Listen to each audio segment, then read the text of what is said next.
OBC महासभा के माध्यम से जो बुंदेलखंड में प्रथम चरण की यात्रा शुरू होने जा रही है, उस संबंध में आप सबको मैं अवगत कराना चाहता हूं एवं कैसी क्या रणनीति रहेगी और कैसे हम ये यात्रा करेंगे, इन सारी चीज़ों को लेके मैं 5-10 मिनट की ये जो वार्ता है आपके बीच रखना चाहता हूं। साथियों, सभी को जय ओबीसी, जय संविधान, जय जवान, जय किसान, जय भारत। जैसा कि आप सब जान रहे होंगे, इस देश के अंदर जो लड़ाइयां आप देख रहे होंगे हो रही हैं, जो विपक्ष पक्ष जो देखा जा रहा है, कहीं ना कहीं हिंदू मुस्लिम और तमाम प्रकार की चीजें डाल के कहीं ना कहीं मुख्य मुद्दों को भटकाया जा रहा है। हमारे जो मुख्य मुद्दे थे वो जातिगत जनगणना, ओबीसी आरक्षण, क्रीमी लेयर को हटाया जाए, प्रमोशन में आरक्षण दिया जाए, महिला सशक्तिकरण, शिक्षा को फ्री किया जाए, प्राइवेटीकरण को बंद किया जाए। तमाम जो मुद्दे थे, जो SC ST OBC समाज के साथ जो अन्याय अत्याचार हो रहा है, चाहे वो न्यायालय में हो, चाहे कलेक्ट्रेट में हो, चाहे तहसील में हो, चाहे थाने में हो, चाहे राजनीति में हो, सभी प्रकार से कहीं ना कहीं बहुत ही बड़े स्तर पे जो प्रताड़ना होती है वो कहीं ना कहीं कम हो। लेकिन उन मुद्दों पे ना आके मीडिया सारी की सारी कहीं ना कहीं हिंदू मुस्लिम और तमाम प्रकार की चीजों को लेके देख रहे होंगे आप, ये चुनाव आने वाला है 2024 का केंद्र का, जिसके कारण पूरी मीडिया हिंदू मुस्लिम के अलावा कोई भी डिबेट नहीं करती है। चाहे कोई भी मुद्दा हो, कहीं ना कहीं हिंदू मुस्लिम पे समेट देते हैं। इसलिए हमको कंसंट्रेट करना होगा और हमें अपने मुद्दों पे चलना होगा। हम भले ही सक्सेस ना मिले, हम मानते हैं कि इतना ज्यादा अंधभक्त हमारा समाज है, धर्म के नाम पे और हिंदू मुस्लिम के नाम पे तमाम प्रकार की चीजों, पैसे, फ्री पैसे देना या तमाम प्रकार की चीजें हैं जो कहीं ना कहीं प्रभावित करेंगी हमारे इस मुद्दे को। लेकिन फिर भी हम झुकेंगे नहीं, डरेंगे नहीं, आंदोलन हम बढ़ाते चलेंगे, किसी भी कंडीशन में हम रुकने वाले नहीं हैं। साथियों, 24 जून से ओरछा से, निवाड़ी, पृथ्वीपुर से होते हुए टीकमगढ़ हमारी यात्रा शुरू होने वाली है। यह यात्रा पूरे बुंदेलखंड के 5 जिले में होगी और ये यात्रा बहुत ही महत्वपूर्ण है, पूरे पिछड़ा वर्ग OBC ST समाज के लिए बहुत ही महत्वपूर्ण है। और इस यात्रा में हम चाहते हैं कि सभी लोग साथ दें, सहयोग करें, सपोर्ट करें, क्योंकि इस यात्रा का उद्देश्य ना किसी पार्टी के खिलाफ है, ना किसी के पार्टी के फेवर में है। इस यात्रा का उद्देश्य है OBC समाज, ST समाज की एकता स्थापित करना और जो हमारे मुख्य मुद्दे हैं उनको जनता के बीच ले जाना। जनता के बीच ये बताना बहुत जरूरी है कि जनगणना क्यों होना जरूरी है। जनता के बीच हमें इसलिए बताना जरूरी है कि हमें आरक्षण की क्यों जरूरत है और आरक्षण क्यों होना चाहिए, क्यों नहीं होना चाहिए, ये सारी चीजें बताने की जरूरत है। प्रमोशन में आरक्षण होना चाहिए OBC समाज के लिए, यह बात हमें बताना जरूरी है। क्यों होना चाहिए, क्यों नहीं होना चाहिए, ये बहुत सारी भ्रांतियां हैं। इसलिए हम इन सभी मुद्दों को लेकर आपके बीच आना चाहते हैं। इसलिए आप सभी समाजों के, चाहे वो जातिगत, चाहे लोधी समाज के हों, यादव समाज के हों, रैकवार समाज के, कुर्मी समाज के हों, प्रजापति समाज के हों, यादव समाज के हों, चाहे पटेल समाज के, जो भी समाजें हैं इस देश के अंदर या जो बुंदेलखंड में लगभग जो 50 के करीब जो OBC वर्ग की जातियां हैं, चाहे तामरकार हो, चाहे सोनी हो, चाहे माली हो, चाहे कुशवाहा हो, चाहे जितनी भी समाज है, नामदेव समाज है, आप पाल समाज है, इन सभी समाजों से मेरा निवेदन है कि आप सभी साथ दें हमारा। हम लोग निश्चित ही इस माध्यम से आप सभी की आवाज को आगे बढ़ाना चाहते हैं। जब तक हमें संख्या के अनुपात में हिस्सेदारी नहीं मिलेगी तब तक हम एक दूसरे से लड़ते रहेंगे। जिस दिन संख्या के अनुपात में हिस्सेदारी मिल जाएगी, उस दिन के बाद हमारे बीच जो लड़ाइयां हैं, जो जातिगत लड़ाइयां होती हैं, जैसे कि आपने देखा हो, लोधी यादव से लड़ता है, यादव कुर्मी से लड़ता है, कुर्मी कुशवाहा से लड़ता है, कुशवाहा कभी पाल से, पाल कभी गुर्जर से, गुर्जर कभी ताम्रकार से, ताम्रकार कभी सैनिक से। ये जो चल रहा है, ये जब इसलिए चल रहा है क्योंकि हमारी जातिगत जनगणना नहीं हुई और हमें पता नहीं है कि पाल समाज कितना है, लोधी समाज कितना है, यादव समाज कितना है, कुर्मी समाज कितना है। OBC की जितनी तमाम जातियां हैं, 3743 जातियां पूरे देश के अंदर, उन जातियों का कोई आंकड़ा नहीं है, जिसके कारण हम मांग नहीं कर पाते हैं सरकार से कि हमारी संख्या इतनी है और हमें इतनी हिस्सेदारी दीजिए। हमें अगर 230 सीट है मध्य प्रदेश के अंदर, तो हमें पता ना होने के कारण हमारी संख्या कितनी है, जिसके कारण नामदेव समाज को एक भी टिकट नहीं मिलता, ताम्रकार समाज को एक तुम्हारे सोनी समाज को नहीं मिलता, माझी समाज को नहीं मिलता है, तमाम और भी कीर समाज को नहीं मिलता है। ऐसी कई समाजें हैं जिनको कुछ भी नहीं मिलता है, जबकि इनकी भी संख्या उन सवर्ण जातियों के बराबर है जिनकी संख्या इनके ही बराबर है लगभग। इसके बाद भी नहीं मिलता। इसके बाद भी ये कहते हैं कि देखिए आपका तो हक यादव खा रहा है, या फिर कहीं कुर्मी खा रहा है, तो कहीं कुशवाहा खा रहा है, कहीं लोधी खा रहा है, कहीं गुर्जर खा रहा है। ऐसे बोला जाता है, ऐसे भटकाया जाता है इन्हीं के द्वारा। और इसलिए हम लोग ये यात्रा लेके आ रहे हैं। ये जो सामंजस्य बनाना चाहते हैं सभी के बीच में, चाहे वो रैकवार समाज हो, पाल समाज हो, नामदेव समाज हो, साहू समाज हो, लोधी समाज हो, यादव समाज हो, सभी समाजों के बीच, कि भैया हम क्यों लड़ रहे हैं एक दूसरे से। हमारी लड़ाई संवैधानिक होना चाहिए, हमारी लड़ाई जातिगत जनगणना की होना चाहिए, हमारी लड़ाई ओबीसी आरक्षण की होना चाहिए, हमारी लड़ाई ओबीसी को प्रमोशन में आरक्षण की होना चाहिए, हमारी लड़ाई हमारे जो ओबीसी के लोगों जो थोड़ी थोड़ी नौकरी करने लगे हैं, जिनको अभी घर भी नहीं बने, उनके जिनके बच्चे भी अभी सही से नहीं पढ़ पाए, उनको इन्होंने क्रीमी लेयर लगा के अलग कर दिया कि इनको अब नौकरी नहीं मिलेगी, इनको सवर्ण में फाइट करेंगे। ये जो है ये कहीं ना कहीं बहुत ही खतरनाक है हमारे लिए। बिल्कुल बिल्कुल बिल्कुल भैया, आप सही कह रहे, समझ जातियों की लिस्ट भी।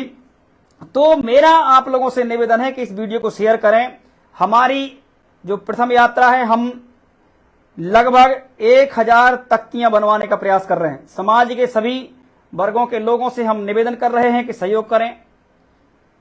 और 1000 तख्तियां, कुछ टी शर्ट हम लोग तैयार करवा रहे हैं कि इसमें लगभग 1000 करीब टी शर्ट बनवाई जाए ओबीसी महासभा की, और उसमें पहनी जाए। इसमें हम लोग चाह रहे हैं कि जो जहां जहां से भी यात्रा निकलेगी वहां से डीजे, वहां से कम 50-100 गाड़ी का एक काफिला बनेगा, और उसके माध्यम से हम बताने का प्रयास करेंगे कि हम देखिए एक हैं, सभी जातियों के लोग उसमें चलेंगे, सभी लोगों को प्रतिनिधित्व करने का मौका मिलेगा। ये सारी चीजें हम लोग कंटिन्यू, क्योंकि हमारी पहली यात्रा है, हम इस यात्रा के माध्यम से बहुत कुछ सीखने का प्रयास भी करेंगे कि हम कैसे यात्रा करें, कैसे क्या मतलब इस यात्राओं में अड़चन आती है, क्या हमें सफलता मिलती है, और बहुत सारी चीजें हैं जो समाज के लोग सपोर्ट भी करना चाह रहे हैं। ऐसा नहीं हमारा पूरा समाज तैयारी करने लग गया है, और बुंदेलखंड में काफी हलचल है, और सरकार में भी है, सिस्टम में भी है, प्रशासन में भी है कि यात्रा ओबीसी महासभा की निकलने वाली है। क्योंकि ये जानते हैं कि ये वही ओबीसी महासभा है जिसने कम से कम 3 बार मध्य प्रदेश बंद किया है, 2 बार मुख्यमंत्री घेराव किया है, और जिसके कारण आपने देखा होगा पूरे देश के अंदर एक बड़ी शक्ति के रूप में ओबीसी महासभा उभर के सामने आई है, जिसका नेतृत्व ओबीसी महासभा के तमाम लोग करते हैं, कोर कमेटी करती है, कार्यकारी अध्यक्ष करते हैं। पूरे सभी राज्यों में जो हमारे जो अध्यक्ष हैं, वहां के जो कार्यकर्ता हैं, सभी इस यात्रा में शामिल होंगे। अलग अलग डेटों में अलग अलग प्रदेश के लोग भी आएंगे, और इसमें हम कोशिश कर रहे हैं कि सभी जाति जो हमारे जातिगत के जो लोग हैं उनको भी हम लोग बुलाने का प्रयास करेंगे, समर्थन मांगने का प्रयास करेंगे कि जितनी भी जातियां हैं वो इसमें समर्थन करें, सभी संगठन भी समर्थन करें, चाहे वो जैस हो, भीम आर्मी हो, गोंडवाना हो, या जातिगत संगठन हो, चाहे वो यादव समाज का हो, लोधी समाज का हो, कुर्मी समाज का हो, कुशवाहा समाज का हो, ताम्रकार, पाल, जितनी भी समाजें हैं। मतलब ऐसा नहीं कि मैं नाम नहीं ले पा रहा हूं तो आप कहें कि भैया मेरी समाज का नाम नहीं लिया है। जो भी ओबीसी में आप आते हैं, आप खुद संपर्क करिए। इसका एक हम लोग कल इसका एक सहयोग नंबर भी हम लोग जनरेट करेंगे, क्योंकि बिना सहयोग के कुछ नहीं हो सकता। और देखिए जो भी चलाया जा रहा है, आप सोचिए सरकार में रहने के लिए बीजेपी मतलब महिलाओं को पैसा दे रही है कि भैया ये बताइए 20 साल से नहीं दिया, 20 साल से इनको पता नहीं था कि भैया महिलाओं के लिए पैसा मिलना चाहिए। लेकिन जो प्रधानमंत्री आपने देखा होगा कहते थे कि ये रेवड़ियां बांटते हैं अन्य पार्टी के लोग, आज वही पार्टी रेवड़ियां इसलिए बांट रही है क्योंकि उसे मालूम है कि हम सत्ता में रहेंगे तब ही हम इसका सर्वनाश कर सकते हैं ओबीसी समाज का। इसलिए इन सवर्णवादी पार्टियों ने पैसा देना शुरू कर दिया ताकि इसके नाम पे इनको वोट मिल जाए, और कुछ हद तक लोग देंगे भी, लेकिन ये इसलिए कर रहे हैं क्योंकि हमारे मुद्दे प्रभावित हो जाएं। ये बताने का प्रयास करेंगे ये सरकार मध्य प्रदेश की कि देखिए भैया ओबीसी महासभा भले ही मध्य प्रदेश दमदार है लेकिन बीजेपी की सरकार बन गई, ये बताने का प्रयास है बीजेपी का। इसलिए बीजेपी 5 महीने के अंदर कई करोड़ों अरबों बाहर से पैसा लेकर ये चुकाएंगे। ये बताओ कोई शिवराज सिंह चौहान चुकाता है क्या पैसा, या कोई शिवराज सिंह चौहान कमा रहा है कहीं से, या कोई मोदी कमा रहा है कोई पैसा? ये तुम्हारा ही पैसा है जो तुम्हारा गला घोंट के लेते हैं, जो तुमसे टोल टैक्स से लिया जाता है, जो तुम गाड़ी वाहन लेते हो जो टैक्स लिया जाता है, जब तुम ये गेहूं चना अनाज बेचने जाते हो जो तुम्हारा कम दाम बिक रहा है, वो पैसा है ये जो तुम मतलब टैक्स के माध्यम से पे कर रहे हो, वो पैसा है जिसके कारण वो तुम्हारे ही पैसे से तुम्हारी ही वोट खरीदने का प्रयास जो मध्य प्रदेश में किया जा रहा है। मैं इसका विरोध नहीं कर रहा हूं, मैं कह रहा हूं कि आप इसकी मंशा समझिए, इनकी मंशा क्या है इसके पीछे, कि वो सत्ता में रहे और बता पाए कि देखिए ओबीसी महासभा जाति की जनगणना का आंदोलन चला रही थी लेकिन इसके बाद भी हमारी सरकार बन गई। मतलब इनका कोई मूवमेंट नहीं है, लोग इस मुद्दे को लेके मतलब सजग नहीं है।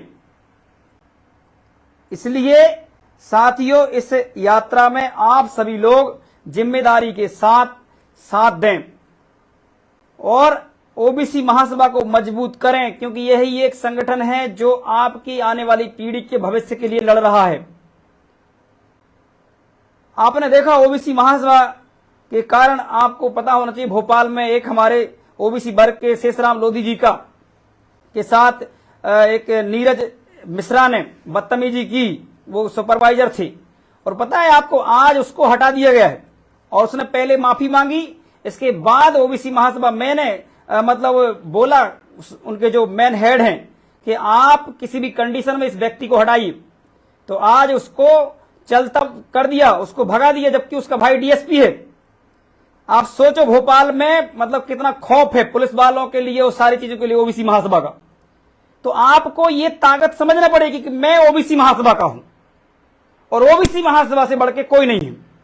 ये आपको ओबीसी वर्ग को तो कम से कम ये अनुभूति पैदा करना पड़ेगी, और अगर ये अनुभूति आपने पैदा कर ली तो ये पार्टियां माइटियां कुछ नहीं कर सकती, किसी की सरकार बन जाए लेकिन इसके बाद भी ओबीसी महासभा का ही सिक्का चलेगा।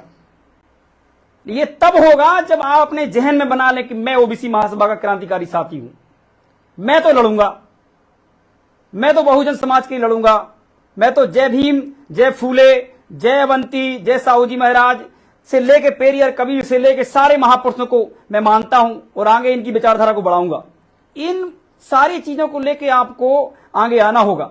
ये यात्रा बहुत महत्वपूर्ण है, ये यात्रा इतनी महत्वपूर्ण है, आप समझिए कि पूरा देश देखने वाला है इस यात्रा को, पूरा देश देखेगा। जिस प्रकार से हम लोग इसकी तैयारियां कर रहे हैं कि लगभग इस यात्रा में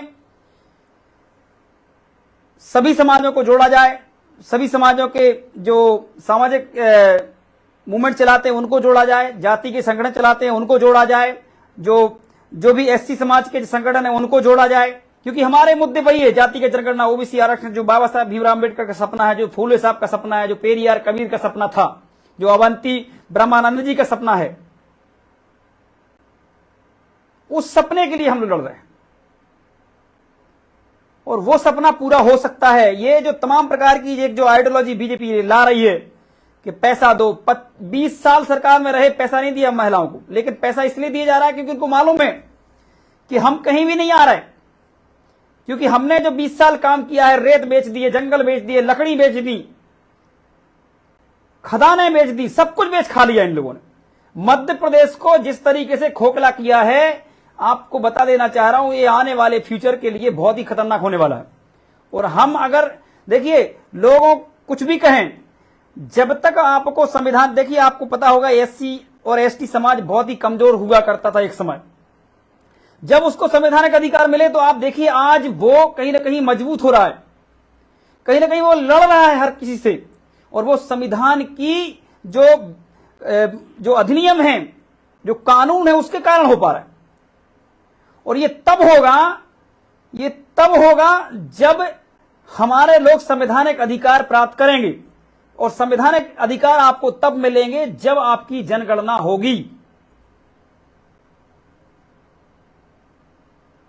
तब आपकी जनगणना हो जाएगी तो आपको पता चल जाएगा कि पूरे देश में यादव समाज इतना है, पूरे देश में लोधी समाज इतना है, या जो भी जातियां हैं पूरे देश के अंदर, या ब्राह्मण समाज है, ठाकुर समाज है, बनिया समाज, जो भी है। और अब जब उनकी निकल आएगी, जब आंकड़े निकल आएंगे, तो जो ये लोग षड्यंत्र से, आरएसएस के माध्यम से षड्यंत्र से थाने में बैठे हैं, तहसील में बैठे हैं, कलेक्ट्रेट में बैठे हैं, तमाम जितनी भी नीतियां चलती सरकार की, सब जगह ये लोग कब्जा करके बैठे हैं, फिर इनको हम कह सकते हैं कि यहां पर इतने क्यों बैठे हैं, जब हमारी संख्या है। और ये लड़ाई सबकी है, सिर्फ यादव नहीं लड़ेगा, सिर्फ कुर्मी या कुशवाहा नहीं लड़ेगा, या लोधीवन नहीं लड़ेगा। और ये कह के आप दूर मत होना कि भैया हमारी तो बात ही नहीं करते आप। अरे आप आइए ना हमारे पास, रेकवार समाज आए, नामदेव समाज आए, तांबेकार समाज आए, सोनी समाज आए। जब तुम वहां गुलामी करोगे तो हम कैसे आपका साथ दे पाएंगे? आपको भी तो हमारे साथ आवाज बुलंद करना पड़ेगी ना। जितनी भी समाज हैं, चाहे कोई भी अन्य समाज जो भी है, सबको लड़ने की जरूरत है। इस समय स्थिति बहुत ही भयानक होने वाली है। इस समय स्थिति बहुत ही भयानक होने वाली है। आपको अभी यूसीसी आप सुन रहे होंगे टीवी मीडिया में बहुत ज्यादा। एक यूसीसी एक कॉन्सेप्ट आ रहा है, तीसरा विकल्प, तीसरी बार सरकार बनेगी, यूसीसी लागू करें। क्या हो यूसीसी क्या है? जो कुछ अधिकार अन्य राज्यों में अलग अलग दिए हैं, आदिवासियों को, एससी को, एसटी को, या अन्य जातियों को भी अलग अलग दिए गए हैं, या उनकी जो परंपराएं हैं या उनके जो अधिकार हैं, उनको ये खत्म कर देगा और सिर्फ और सिर्फ ब्राह्मण धर्म चलेगा। बता रहा हूं मैं आपको, ब्राह्मणवाद चलेगा, इसके अलावा कुछ नहीं होने वाला।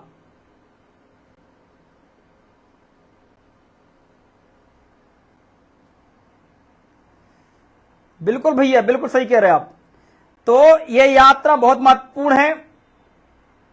यात्रा में पूरी कोर कमेटी, कार्यकारी अध्यक्ष, जिला अध्यक्ष, सभी प्रदेश के पदाधिकारी, सभी निवाड़ी पहुंचेंगे पहले दिन और लगातार यात्रा में रहेंगे। फिर बारी बारी से लोग जाते आते रहेंगे। इस प्रकार से यात्रा पूरे बुंदेलखंड में चलेगी और दूसरे चरण में ग्वालियर में होगी, तीसरे चरण में जो बघेलखंड में होगी, चौथे चरण में आपके महाकौशल में होगी, और ऐसे करके फिर जब लास्ट चरण जो होगा वो भोपाल एरिया का होगा, उज्जैन एरिया, ये सारे जितने भी हैं सब जगह ओबीसी महासभा यात्रा निकालने वाली। सिर्फ ग्वालियर चंबल में नहीं, बुंदेलखंड में आपका उज्जैन हो, चाहे रतलाम हो, चाहे सब जगह होने वाली है यात्रा ओबीसी महासभा की। पूरे देश के अंदर होगी। मध्य प्रदेश में प्रथम चरण में हो रही है, इसके बाद पूरे देश में होगी। हमें यह नहीं देखना है कि हमारे साथ कितने लोग चल रहे हैं, हमें यह देखना है कि ओबीसी महासभा ब्रांड है और उस ब्रांड को हम लोग लेके चल रहे हैं। हमारे मुद्दे ये हैं, जनगणना, ओबीसी आरक्षण, बेरोजगारी जो बढ़ रही है, प्राइवेट सेक्टर जो बढ़ गया उसमें ओबीसी आरक्षण होना चाहिए, एसटीसी आरक्षण होना चाहिए, और तभी हम तभी हम आगे बढ़ पाएंगे। आपको पता होना चाहिए सारे के सारे उद्योग धंधे सब कुछ पैसा पूरी बैंकें लगा रही हैं, और बैंकों में पैसा किसका है? इनके बाप का थोड़ी है जो ये ले रहे हैं, ये पैसा हमारा पैसा है। और ये सारे सवर्ण लोगों को, सवर्ण पूरे के पूरे जितने भी हैं, ठेका, रोडों का ठेका सवर्णों के पास, टोल टैक्स का ठेका सवर्णों के पास है ना, जितनी भी फैक्ट्रियां हैं सब कुछ सवर्णों के पास।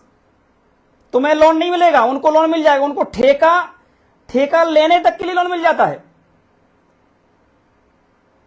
आप बताइए, मध्य प्रदेश में लगभग 11-12% लोधी समाज है, एक आध किसी टोल टैक्स का ठेका है जो अपने आप को बहुत बड़ा, अपने आप जब देखो जब हिंदू हिंदू करता रहता है। अगर आप हिंदू हो तो आपको हिंदू के नाम पे एक आध टोल टैक्स का ठेका ही मिल गया होता, या फिर कई ये रोड जितने बड़े बड़े चल रहे हैं इनका ही ठेका मिल गया होता। ऐसा तो है नहीं कि आपके लाइसेंस नहीं बने हैं, और लाइसेंस आपके बनते क्यों नहीं है, ये भी उसका रीजन भी समझ लो, क्योंकि आपका कोई है नहीं, कोई आपके अधिकार नहीं है, कोई आपका सुनिश्चित अधिकार है नहीं, इसलिए कुछ नहीं मिलता। यादव तो ऐसा है कि भाई ये लड़ भड़ के कैसे भी करके कर ले रहा है। वो लड़ता है क्योंकि लगातार अपने समाज के लिए, अपने वर्ग के लिए, और वो तो अपने समाज के लिए लड़ता ही लड़ता है, पूरा ओबीसी वर्ग के लिए भी लड़ता है, एसटी वर्ग के लिए भी लड़ता है। ऐसे ही कुर्मी समाज भी, ऐसे ही कुशवाहा समाज भी आज देखो तो सबसे ज्यादा मूवमेंट वो चला रहा है। मेरा सिर्फ इतना कहना है आप सभी लोगों से, कि यात्रा हम लोग सभी को लेकर चलने वाले हैं। हम किसी पार्टी, किसी चीज के विरोधी नहीं है। हमारे मुद्दे ये हैं, हमारा साथ दीजिए, जनता जागिए, जागो, आपकी जनगणना होना चाहिए, आपको संख्या के अनुपात में हिस्सेदारी मिलना चाहिए। जैसे आपको पता होना चाहिए, आपके पिताजी होंगे और आप पिताजी की संपत्ति में आपको बराबर हिस्सा मिलता है। बताइए मिलता है कि नहीं मिलता? अगर 5 बेटे हैं तो 5 को पिता बराबर देता है। मान लो धोखे से भी अगर एक्सीडेंट में पिताजी खत्म हो जाएं तो ये संविधान कहता है कि इन बच्चों को बराबर हिस्सेदारी दी जाए। और इस देश के अंदर 70 साल 75 साल देश को आजाद होने के बाद संविधान लागू हुए हो गए, और ओबीसी वर्ग ने ये लड़ाई नहीं लड़ी, जिसके कारण आज ये स्थिति है। जब संविधान कहता है कि बराबर हिस्सेदारी मिलना चाहिए, जैसे कि मैंने आपको उदाहरण भी बताया, दोबारा बोल देता हूं, आप बताइए, एक पिता हैं, मान लो धोखे से उनका मान लो जा रहे हैं कहीं, एक्सीडेंट हो जाता है, उनके 5 बच्चे हैं मान लो, तो संवैधानिक तौर पे उनको हिस्सेदारी 5 को बराबर दी जाती है। दी जाती है कि नहीं दी जाती, बताइए। और इसलिए दी जाती है क्योंकि उनको पता होता है कि मेरे 5 बच्चे हैं, कि मेरे 10 बच्चे हैं, कि मेरे 2 बच्चे हैं, कि मेरे 3 बच्चे हैं, तभी दे पाओगे कि नहीं दे पाओगे। अब अगर देश में पता चल जाए कि कुर्मी समाज इतना है, लोधी समाज इतना है, ताम्रकार समाज इतना है, सोनी समाज इतना है, माली समाज इतना है, कुशवाहा समाज इतना है, ताम्रकार समाज इतना है, सोनी समाज इतना है, नामदेव समाज इतना है, प्रजापति समाज इतना है, रेखवार समाज इतना है, माली समाज इतना है, मतलब जितनी भी के अंदर अगर ये पता चल जाए तो फिर कोर्ट भी आपका अधिकार नहीं रोक सकता। अगर ये जनगणना हो गई और बता दिया गया कि पूरे देश के अंदर 65% ओबीसी वर्ग है, उसी दिन लोकसभा की और विधानसभा की सीटें रिजर्व हो जाएंगी, उसी दिन। इस बात को समझने का प्रयास तो करें आप लोग कि मैं कह क्या रहा हूं।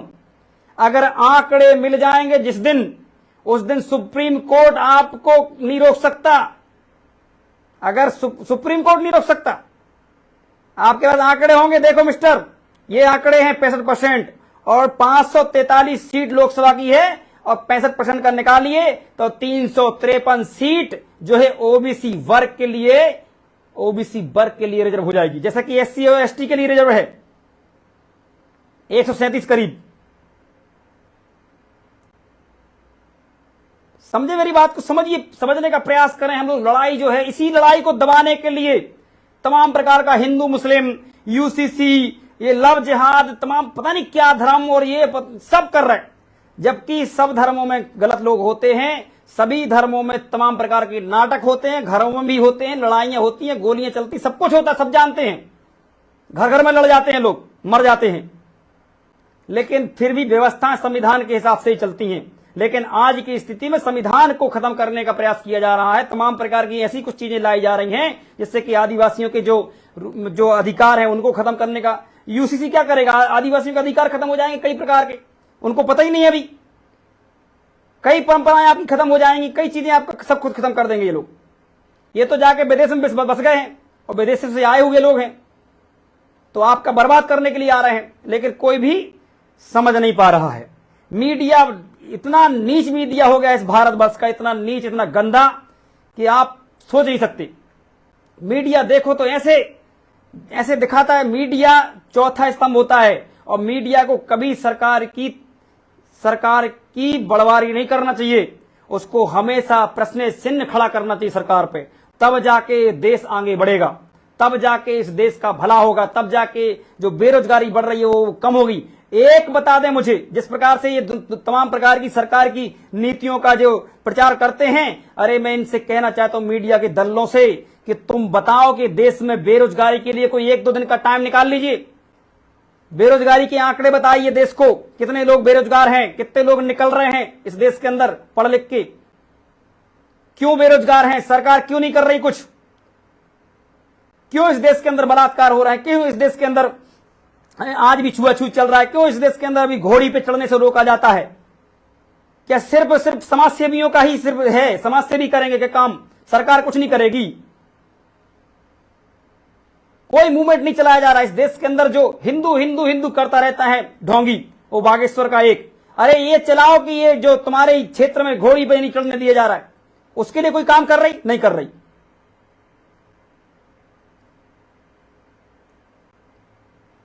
हमको समझना पड़ेगा। और आप लोग, मैं जानता हूं कि आप लोग शेयर कर रहे हो, शेयर नहीं हो रहा हो, लेकिन कोशिश करें, कॉपी करके लिंक डालें। मेरे फेसबुक को इन लोगों ने इतना कमजोर कर दिया, जबकि 30,000 लगभग फॉलोवर हैं मेरे इस पे, और इसके पहले 3.5 लाख फॉलोवर वाला पहले वाला फेसबुक बंद कर दिया।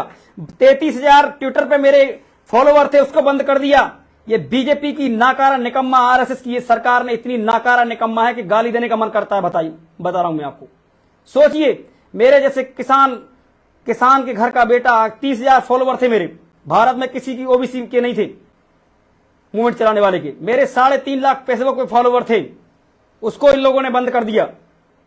मेरा व्हाट्सएप बंद कर दिया, 1 महीने से मेरे मैसेज नहीं जा रहा है किसी के पास, व्हाट्सएप बंद कर दिया। मेरा फोन टेप किया जाता है, प्रशासन मेरी बातें सुनता है, इतना नाकारा निकम्मा हो गया है, क्या क्या बताएं। आप लोगों को पीछा करता है चारों तरफ। कहीं अगर निकल जाए तो नालायक लोग फोन करते हो, कहां जा रहे हो, क्या कर रहे हो। अरे हम इंसान हैं, कहीं भी जाएं, कुछ भी करें, कोई संविधान के विरोध में तो काम कर नहीं रहे हैं। और जो लोग मंचों में बैठ के तमाम प्रकार का हिंदू मुस्लिम करते हैं, उनको कोई कुछ नहीं कर रहा, क्योंकि सरकार सपोर्ट में है। सरकार उसी लय पकड़ना चाहती। मैं बता रहा हूं आपको, अगर यही चीज चलती रही तो 10-20 साल के बाद क्या होगा इस देश का, तुम सोच ही नहीं सकते। आप सब जानते हैं सामंजस्य की जरूरत है, अच्छे कानूनों की जरूरत है, उसमें कोई दिक्कत नहीं है। लेकिन हिंदू मुस्लिम करोगे ना, कोई हिंदू यहां से जाने वाला है, ना कोई मुसलमान जाने वाला है, ना कोई सिख जाने वाला है, ना कोई पारसी जाने वाला है, ना कोई क्रिश्चियन जाने वाला है, सबको यहीं रहना है। और अगर हम एक बड़े जो कह रहे हैं कि हिंदू धर्म के लोग बहुत ज्यादा हैं, अगर एक आप सोच रहे हो कि मैं सबसे बड़ा हूं और सबको खा जाऊं मैं, तो आप इस देश में कुछ नहीं कर पाओगे। 20 साल के बाद इस देश का सब कुछ खत्म हो जाएगा, बर्बाद हो जाएगा ये देश। हमको सबको लेके चलना है। आप संविधान तो मानिए, संविधान के माध्यम से कंट्रोल करिए। अगर कोई चीज खराब हो रही है तो संविधान के माध्यम से करिए, हम आपके साथ देने के लिए तैयार हैं। लेकिन आप गुंडागर्दी से अगर कर रहे हो, संविधान खत्म कर रहे हो, संविधान की भावना खत्म कर रहे हो, बाबा साहब अम्बेडकर की विचारधारा खत्म कर रहे हो, तो ये आपको ही खत्म कर देगा आने वाले समय में। मणिपुर में आग लगी हुई है, केंद्रीय मंत्री का घर जला दिया गया। किसका? केंद्रीय मंत्री का। कोई मीडिया बात नहीं कर रही, कोई मणिपुर की खबर नहीं दिखा रहे। समझ लो आप लोग, कोई मणिपुर की बात नहीं कर रहे। क्यों? क्योंकि वहां के सवर्ण लोग, आदिवासी, जो आदिवासियों के अधिकार हैं उनको लेना चाहते हैं वो लोग, वो छीनना चाहते हैं, जिसके कारण वो लोग वहां संघर्ष कर रहे हैं। और ये बात पूरे देश के अंदर नहीं बताई जा रही कि मणिपुर में क्या हो रहा। मणिपुर में जल रहा है मणिपुर, और मणिपुर जल रहा है केंद्र की गलत नीतियों के कारण। वहां पे जो आरक्षण लागू किया, आदिवासियों के साथ जो गद्दारी की, उसके कारण जल रहा। उस पर कोई काम नहीं कर रहा, कोई मीडिया बात नहीं कर रहा।